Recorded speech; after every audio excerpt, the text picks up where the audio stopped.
Good morning. I welcome you to this morning session. Our first talk is by Sushil Bikhchandani, and it's Mechanism Design for Information Acquisition. And please. Thank you. This is joint work with Ichiro Obara at UCLA. So the basic problem we look at is of mechanism design when agents have the option of acquiring information. So there's a payoff relevant state of nature omega, it's unknown, and agents can gather costly imperfect information about omega.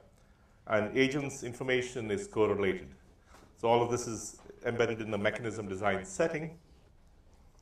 And the questions that we look at is, when do there exist efficient mechanisms with information acquisition? When do there exist efficient mechanisms in this setting? And when do there exist full surplus extraction mechanisms in this setting? That is where the efficient mechanism is implemented and the agent's expected surplus is zero. The mechanism designer appropriates the entire surplus. Okay?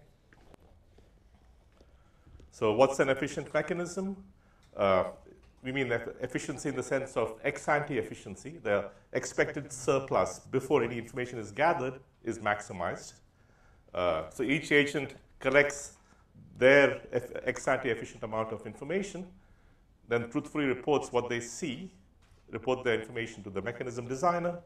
The mechanism designer, based on all the reports of all the agents, implements the ex-post efficient outcome and collects transfers from agents. And all this is based in incentive compatible and interim individually rational. Okay? And the mechanism designer knows a lot. He knows all the distributions. Without it, of course, nothing would be possible. Okay? And a full surplus extraction mechanism with information acquisition is an efficient mechanism with information acquisition in which each agent's expected surplus is zero. The mechanism designer appropriates the entire surplus, the entire pie. Okay? Now, this problem has been looked at without information acquisition by Kramer and McLean. So this was their setting. Just strike out everything that, all the words with information acquisition, and you have Kramer-McLean's 1988 paper. And they show that without information acquisition, efficient mechanisms exist, and full surplus extraction mechanisms exist. Okay? And there's two ways to interpret this result. One is that incentives aren't a problem. Incentive constraints are not binding if your goal is to maximize expected surplus, because you can implement the efficient outcome. And incentive constraints are not binding if you want to maximize your revenue, because you can appropriate the entire surplus once again. Okay? And one sees that there's nothing close to these kinds of mechanisms exist in practice. So people have tried to ask the question, why is it that we don't see mechanisms like this in practice? One answer is we don't know the distribution. Well, we don't, but the mechanism design and the auctioneer and the bidders, let's say, they interact often enough, and over time they have a good sense as to what the distribution is if things don't change too much from time to time. So why doesn't the auctioneer implement something close to full extraction in settings where information is correlated? This exploits correlation in a big way, as we'll see in a moment. There have been some answers to this question. One is that if agents are risk averse, this goes away. But still, that begs the question, if they're risk neutral, why doesn't one see this? Another is that, again, this is from a paper by Robert.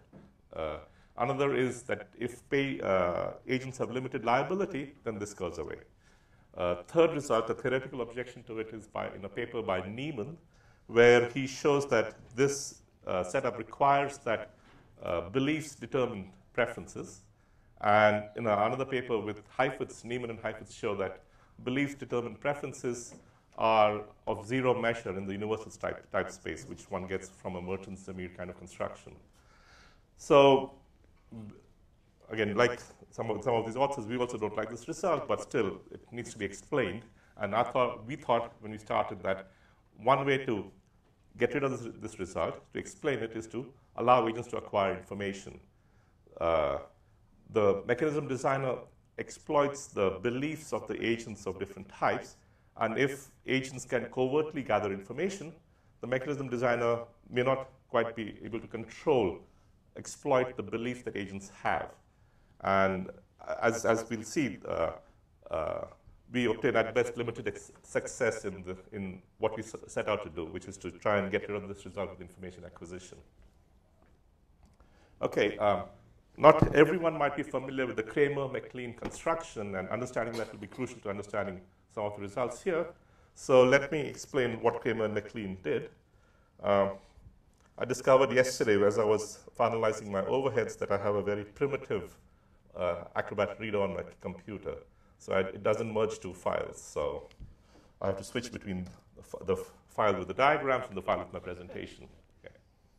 So think of this as a simple setting, two agents, alpha and beta. Each agent has three possible types, S1, S2, S3. The first set is alpha's types. The second is beta's types.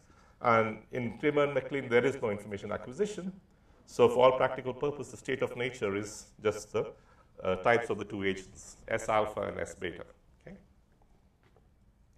And this is, look at this from agent alpha's point of view.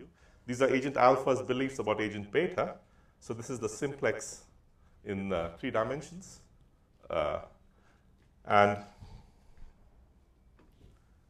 so this corresponds to probability 1 on S1 beta, probability 1 on S2 beta, probability 1 on S3 beta.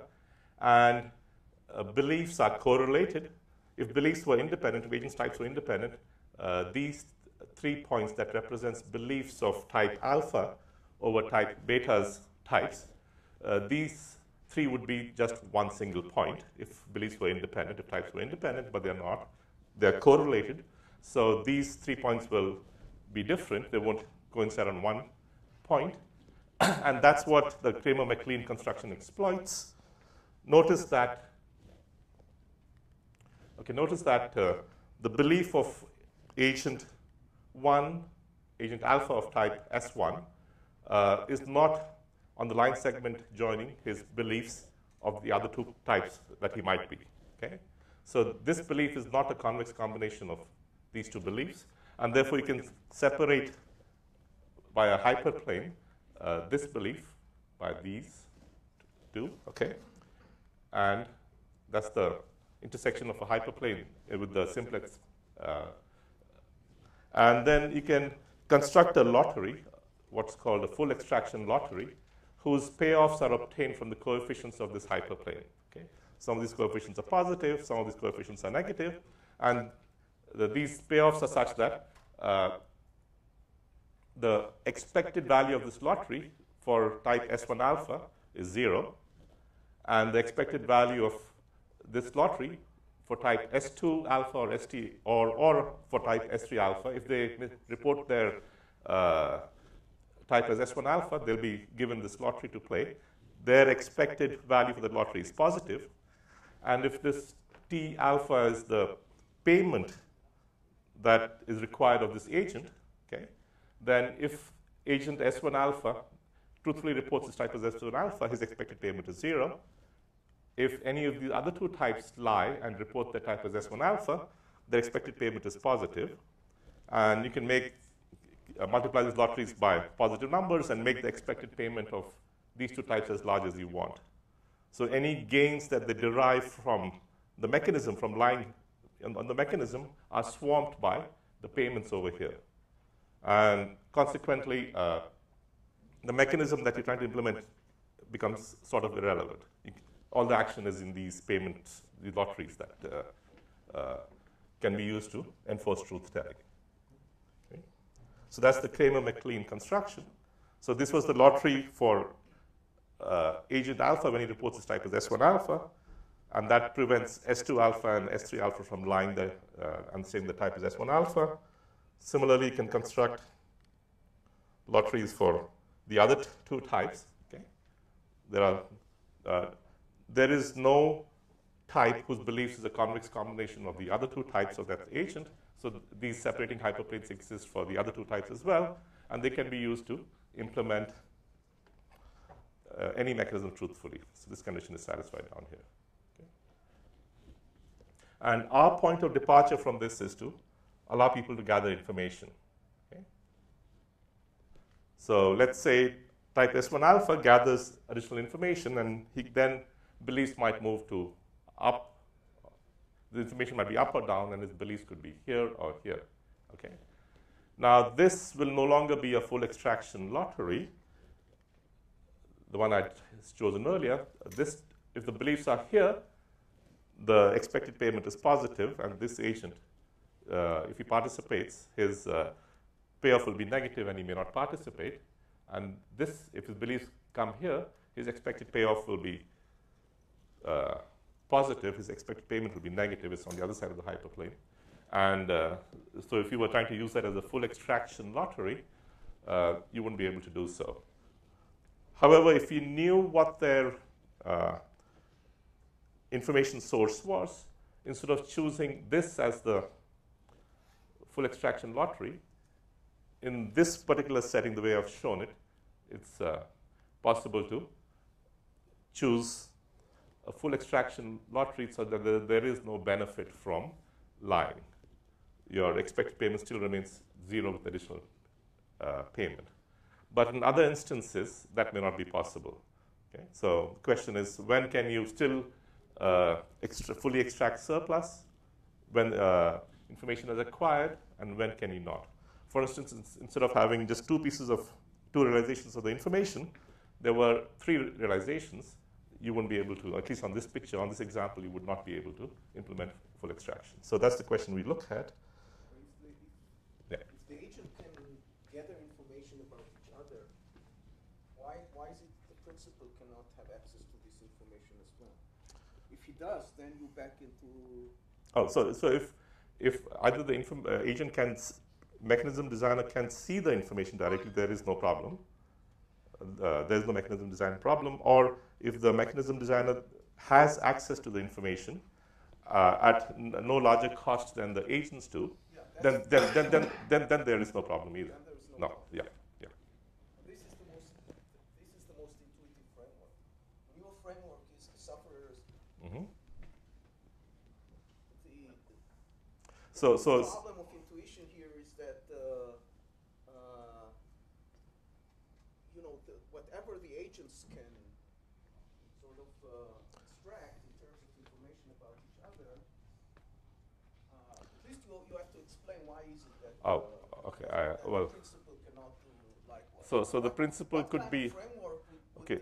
So the principal could be the FCC, there's auctioning or spectrum, and the agents could be cell phone companies. The agents have a much better idea as to what they can do with the spectrum, how much money they can make with the spectrum. Maybe they might need to investigate a little more to find out what they can do than the FCC does, for instance. Actually, I concur. My intuition is that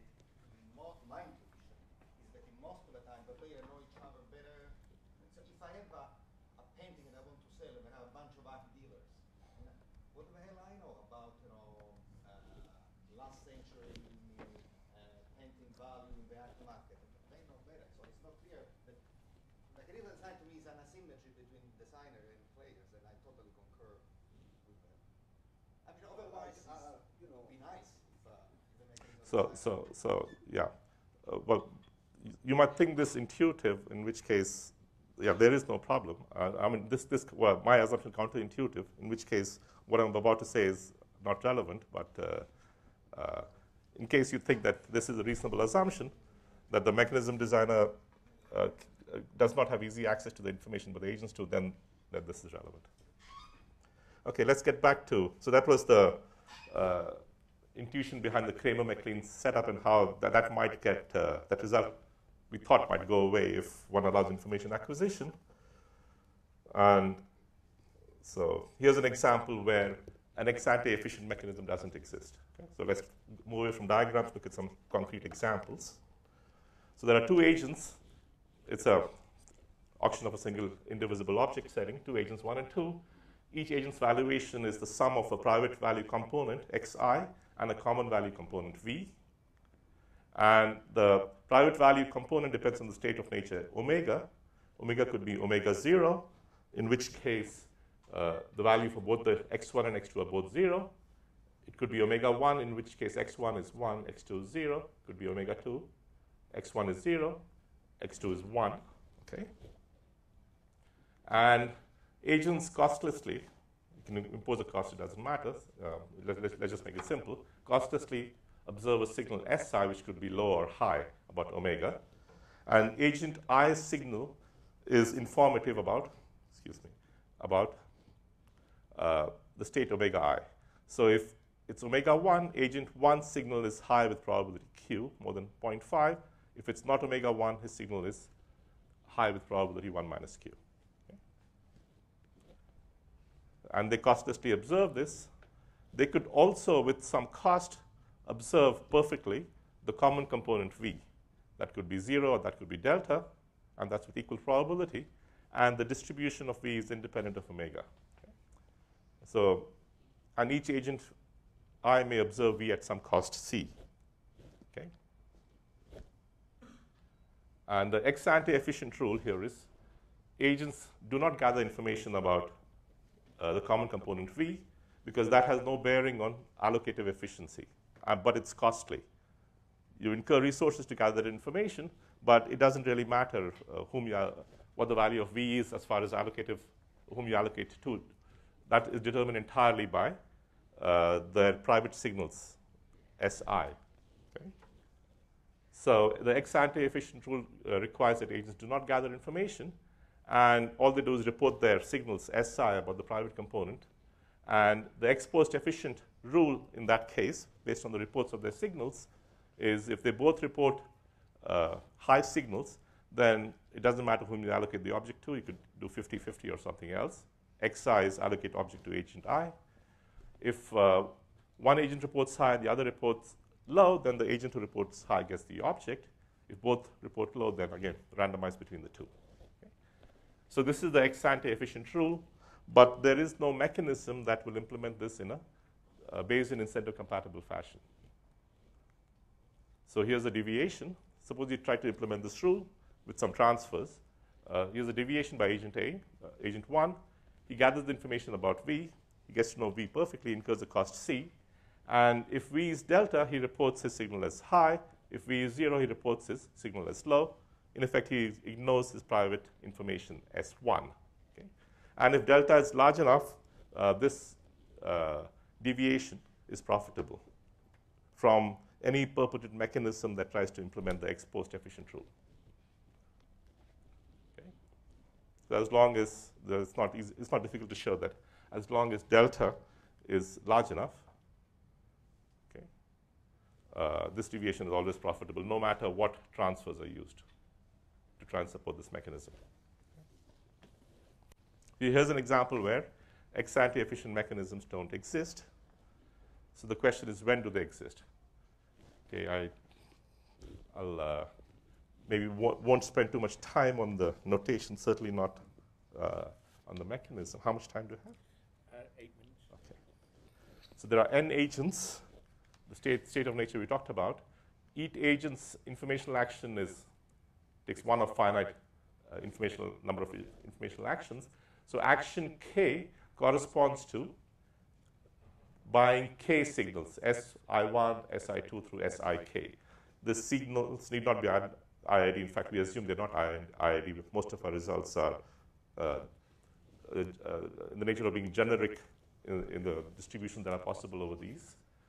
And throughout, we assume that everything is finite. So the set of signals is finite, Sik is finite, so we can use linear programming to get, in an easy fashion, to get our results. There's a cost to information acquisition. So agent I might be asked to observe K pieces of signal by the mechanism designer, and that's Sik, but he might also observe more than K, and that's represented by Sikl. If he observes, let's say, L additional pieces of signal more than what he's asked to. Okay. So this is the essential part of the model, the information structure. There is an underlying mechanism that's less important, like in the Kramer-McLean setting. The information structure is what drives everything. There's an outcome space that's compact, transfers, agent's utility depends on the outcome that's implemented and the state of nature, less the transfers, less the cost of information gathering. And the only thing that's slightly non-standard here is that omega, we take an expectation of omega based on what information is observed or reported to be observed by the agents. Okay, the information structure is, there's a prior distribution over the state of nature, and we assume that the probability distribution over SI, agent signals, is independent conditional on omega. Okay. So since our results are, for generic distributions, ex-ante efficient mechanisms are possible, or under these, or robust, or full extraction is possible, results are stronger if one, the negative result, well, the results are stronger if we assume the joint distributions are conditionally independent rather than not. Okay. And we'll, as is usual, we'll analyze everything from agent I's viewpoint.